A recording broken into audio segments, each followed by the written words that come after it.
Hi, welcome to our channel. మనం అందరం చూస్తూనే ఉన్నాం, ఈ దేశంలో రాజకీయ పార్టీలన్నీ కూటమిలుగా సమావేశమయ్యాయి నిన్నటి రోజున.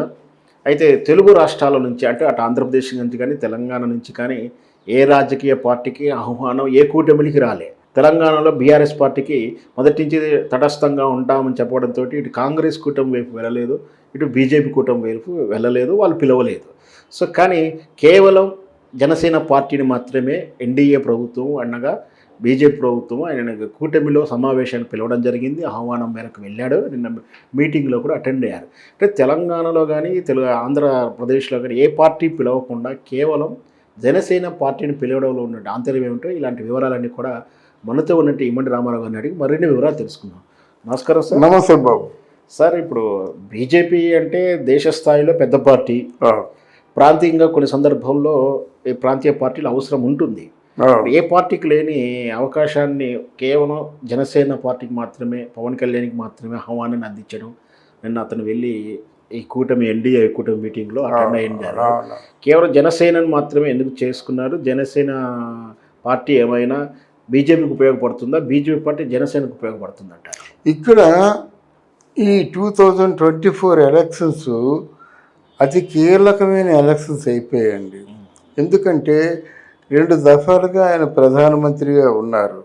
అసలు బీజేపీ పార్టీకి జవసత్వాలు కల్పించినటువంటి నాయకులు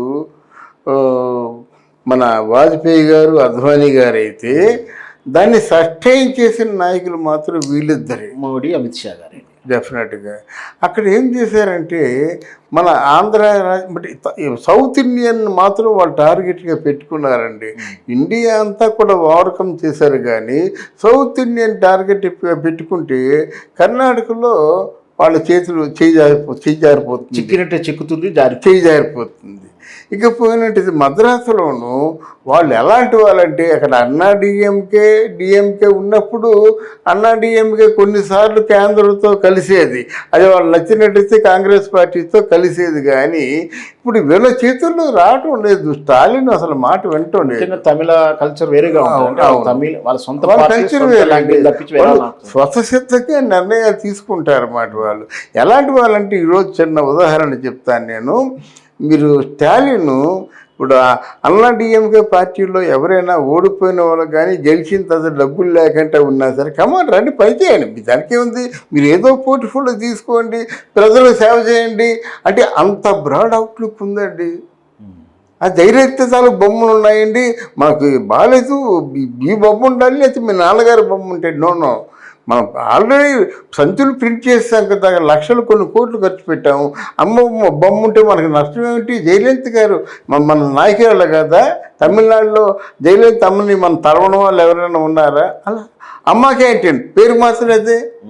అందువలన అట్లాంటి రాజకీయ చతురత తమిళనాడులో ఉంది. ఇకపోయినట్టే హైదరాబాద్ దగ్గరికి వచ్చినట్టయితే మొదట్లో కొంచెం కేసీఆర్ తొందరపాటు ప్రదర్శించాడు.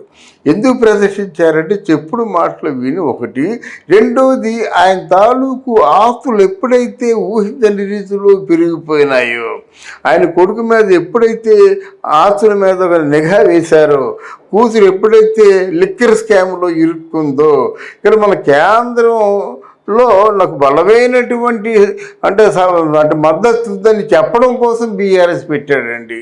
ఒకటి కూతుర్ని రక్షించుకోవడం కోసం, ఆస్తులు కాపాడుకోవడం కోసం.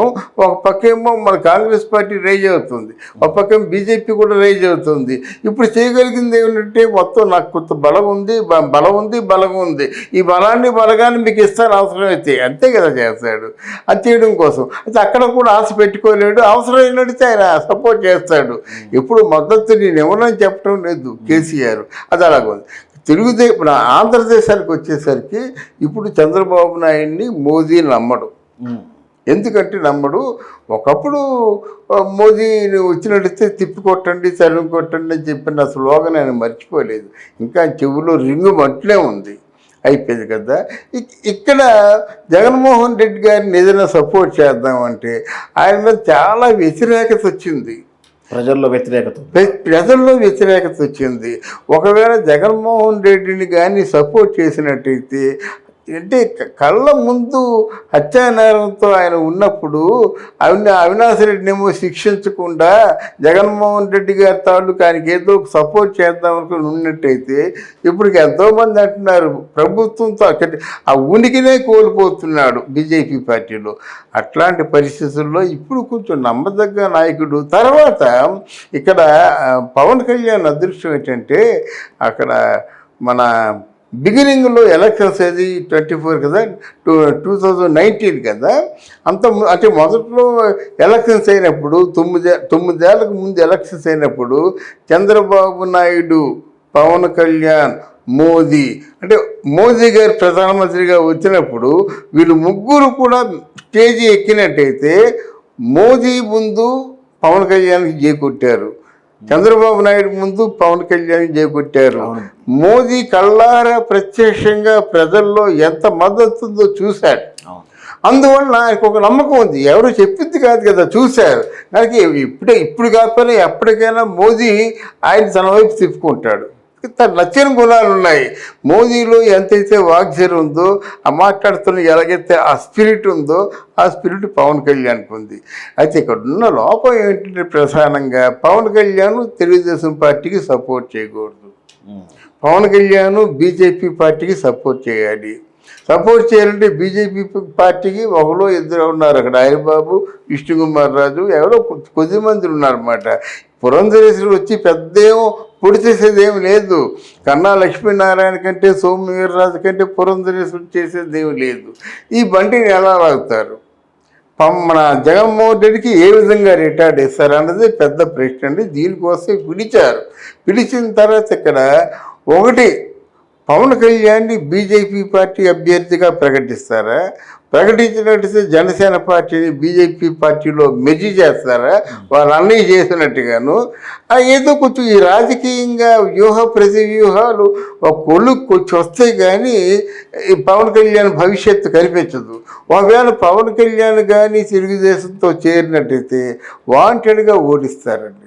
అయితే మనం ఈ ఈక్వేషన్ మళ్ళీ మాట్లాడుకోవచ్చా? గతంలో ప్రజారాజ్యం పార్టీ తరఫున చిరంజీవి గారు పోటీ చేయడం, ఎన్నికల్లో అనుకున్న విజయాలు సాధించకుండా పోటాపోటీ 10-19 సీట్లు సంపాదించిన తర్వాత అది సస్టైన్ కావడం ఇబ్బంది అనిపిస్తుంది అనే ఉద్దేశంతో పార్టీని మెర్జీ చేశారు. అవును, రేపొద్దున బీజేపీతో జనసేన వెళ్ళిన తర్వాత వచ్చే 10-15 సీట్లతో ఎందుకని చెప్పి తను కూడా మళ్ళీ మెర్జీ చేసే అవకాశాలు ఉన్నాయంటారా?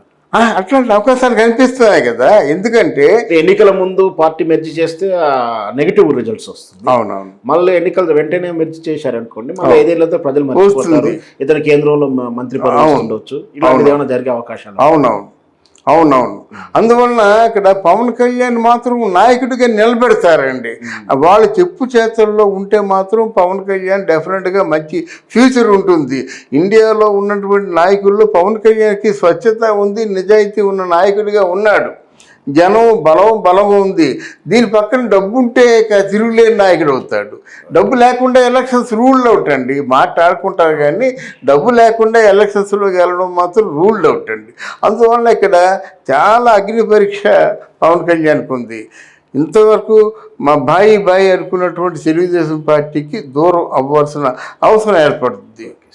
దూరం అయినట్టయితే ఈయన దెబ్బత నేను వ్యక్తిగతంగా పోట్లాడగలనా, వ్యక్తిగతంగా గవర్నమెంట్ని ఫార్మ్ చేసే ఎన్ని సీట్లు గెలవగలనా అనేది ప్రశ్నార్థకం అవుతుంది. అందువల్ల ఇది సంకుల సమరంగా మిగిలిపోనుందన్నమాట. కానీ ఒకటి, జగన్మోహన్ రెడ్డి మీద మాత్రం వ్యతిరేకత ఉంది. అది ఏం చేస్తారు ఇప్పుడు? దాన్ని ఎలా బదలాయించుకోవాలని ఉంది, వ్యతిరేకత మాత్రం ఉంది. ఇప్పుడు జగన్మోహన్ రెడ్డి కూడా ఆ కేసులు లేకపోయినట్టయితే పదవి ఉన్నా ఒకటే, పదవి లేకపోయినా ఒకటేనండి. ఇప్పుడు ఈరోజు 6 లక్షల కోట్ల రూపాయలు అప్పుని ఈరోజు 10 లక్షల కోట్లు చేశారు కదా, చాలు. ఇంకా అంతకంటే రాజకీయాలు ఉండి ఇంకేం సంపాదించే అవసరం లేదు. అలా A1గా ఉన్నటువంటి ఆ కేసులు కొన్ని ఉన్నాయి కదా, 13 కేసులు. ఆ కేసులు లేకపోతే ఏం పర్వాలేదు అన్నమాట. ఇప్పుడు పవన్ కళ్యాణ్ మంచి ట్రంప్ కార్డు అయ్యాడు, వేస్ట్ కార్డు కాదు, ట్రంప్ కార్డు అయ్యాడు. అంచేతనే పవన్ కళ్యాణ్ సెలెక్ట్ చేసుకున్నారు. దీని వరకు మాత్రం చాలా మంచి వ్యూహం ఉందని నేను అనుకుంటున్నాను. So thank you. Thank you.